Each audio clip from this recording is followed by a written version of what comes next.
Баршаға сәлем, бүгінгі видеоинструкция қақырық сұйылтушы амбро препаратына арналады. Бұл препаратты тек қана дәрігердің тағайындауымен ғана қолданамыз. Құрамындағы әсер етуші негізгі активті заты ол амброксол. Ал фармакологиялық тобы қақырық сұйылтушы муколитикалық зат.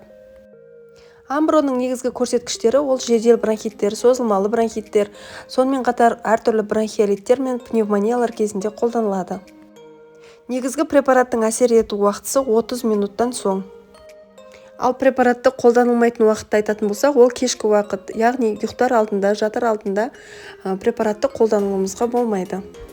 Ал нәрестелерге келетін болсақ, препаратты тек қана 1 жастан асқан балаларға қолданамыз. Препараттың ішіндегі өлшеуіш қасықпен әр жасқа өзіндік жасына сай етіп тағайындаймыз. Амбро препаратының басқа да дәрілермен өзара әрекеттесуін айтатын болсақ, амбро препараты антибиотик әсерін күшейтеді. Видео ұнаса, лайк басып комментарий қалдырып кетіңіздер.